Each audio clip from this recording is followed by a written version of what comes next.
Exercise 11.3 question number 4. In the following cases, find the coordinates of the foot of perpendicular drawn from origin. तो इन चार given planes के लिए हमें foot of perpendicular की value निकालनी है फ्रॉम ओरिजिन. तो सपोज हमें कोई प्लेन गिवन है.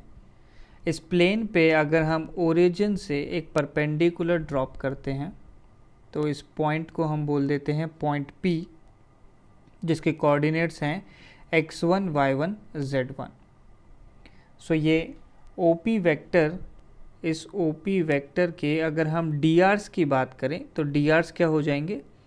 सो ओरिजिन के कोऑर्डिनेट्स तो 0, 0, 0 हैं, तो DR x1 माइनस 0, तो x1 हो गया, y1 हो गया और z1 हो गया. नेक्स्ट, अगर हम इस प्लेन का नॉर्मल ड्रॉ करते हैं तो नॉर्मल भी जो है प्लेन के परपेंडिकुलर होता है.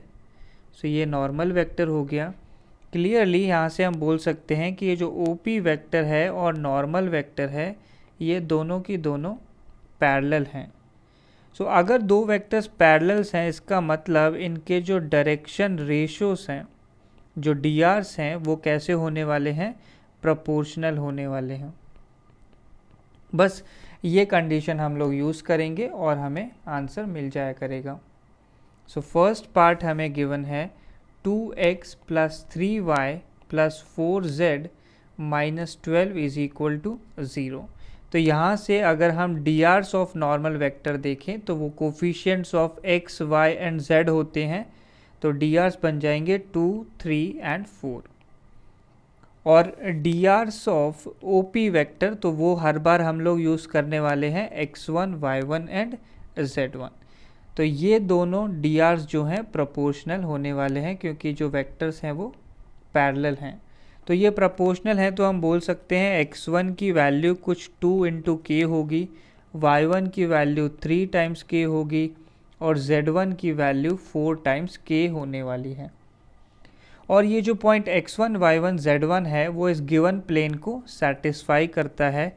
सो ये बन जाएगा, तो इनको रिप्लेस कर देंगे तो ये हो जाएगा 2 into 2k plus 3 into Y की जगह y1 तो 3k प्लस 4 इंटू z की जगह z1 तो 4k minus 12 is equal to 0. तो यहाँ से बनता है 4k plus 9k plus 16k is equal to 12. तो 16 प्लस 9 हो गया 25 प्लस 4 इज 29. तो यहाँ से k की वैल्यू आ जाएगी 12/29. इस वैल्यू को हम यहाँ सब्सटीट्यूट कर देंगे तो हमें फुट ऑफ परपेंडिकुलर मिल जाएगा. So foot of perpendicular from origin तो ये हो जाएंगे x1 की वैल्यू आ जाएगी 2 इंटू के, सो 2 इंटू 12/29 तो ये हो गया 24/29. दूसरा 3 इंटू 12/29, सो 3 इंटू 12 हो जाएगा 36, सो 36/29. और नेक्स्ट वाला 4 से मल्टीप्लाई करना है तो ये हो जाएगा 48/29. नेक्स्ट बी पार्ट पे आते हैं. तो बी पार्ट है 3y plus 4z minus 6 is equal to 0. तो सबसे पहले हम इसके नॉर्मल के DR निकालेंगे. तो DR ऑफ नॉर्मल वेक्टर, तो ये x, y, z के कोफिशिएंट होते हैं. x का कोफिशिएंट 0 है, y का 3 है और z का है 4. तो 0, 3 एंड 4 ये वैल्यूज़ हैं. Next DRs of foot of perpendicular की बात करें या फिर हम OP वेक्टर के ले लेंगे तो ये तो x1, y1, z1 ही हम कंसिडर करेंगे. तो ये दोनों वैल्यूज़ प्रोपोर्शनल हैं तो x1 को हम लोग बोल सकते हैं x1 is equal to some 0 times k, y1 is equal to some 3 times k and z1 is equal to some 4 times k. अब ये point x1, y1, z1 lies on the plane, plane पे lie करता है तो plane को satisfy करेगा.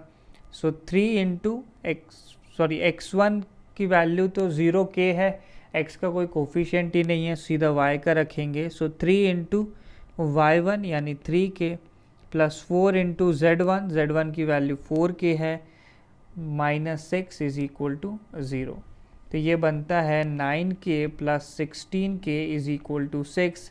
This implies k की value आ जाएगी 6/25। अब इस k की वैल्यू से हमें x1, y1 और z1 मिल जाएंगे। So foot of perpendicular from origin, इसकी वैल्यू आ जाएगी, तो x1 की वैल्यू आ जाएगी 0 इंटू के, तो x1 की वैल्यू तो 0 ही होने वाली है। y1 की वैल्यू आ जाएगी 3 इंटू के, सो ये हो जाएगा 18/25। नेक्स्ट z1 की वैल्यू 4 इंटू के, तो 6 इंटू 4 हो जाएगा 24, तो ये वैल्यू आ गई 24/25। तो कोऑर्डिनेट हो गया 0, 18/25, 24/25।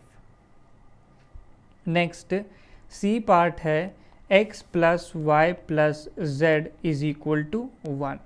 तो सबसे पहले D hours of normal vector मिलेंगे। तो D hours of normal vector तीनों कोफिशिएंट 1 है, तो 1, 1 एंड 1।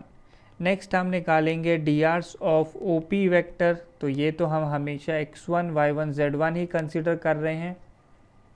सो x1 की वैल्यू हो जाएगी कुछ k, 1 इंटू के। नेक्स्ट y1 की वैल्यू भी k और z1 की वैल्यू भी k। अब x1, y1, z1 को हमें इस प्लेन में पुट करना है, तो ये बन जाएगा k plus k is equal to 1। This implies 3k is equal to 1 और k is equal to 1/3। So foot of perpendicular from origin, इसके कोऑर्डिनेट्स आने हैं x1, y1, z1। तो x1 की वैल्यू k है, तो ये हो जाएगा 1/3, y1 भी k है और z1 भी k है। तो फुट ऑफ परपेंडिकुलर 1/3, 1/3, 1/3 आ गया। Next D part of the question है 5y plus 8 is equal to 1। So simply 5y plus 8 की वैल्यू गिवन है, सो 5y इज इक्वल टू 0 है क्वेश्चन में। 5y plus 8 is equal to 0। तो सबसे पहले लिखेंगे D hours of normal vector. तो D hours of normal vector यहाँ पे x का कोफिशिएंट 0 होगा ऑब्वियसली, तो 0, y का है 5 और z का है 0, सो 0, 5 and 0। Next D R of हम लोग यहाँ पे लिखने वाले हैं OP वेक्टर। तो ये हमने कंसिडर किए हैं x1, y1 एंड z1। सो ये बन जाएगा x1 की वैल्यू आ जाएगी सम 0 टाइम्स k, y1 की वैल्यू 5 टाइम्स k और z1 की वैल्यू 0 टाइम्स k। अब इसको सब्सटीट्यूट करना है प्लेन में, तो केवल y की वैल्यू बनने वाली है, तो ये हो जाएगा 5 इंटू वाई की जगह y1, तो 5k plus 8 is equal to 0।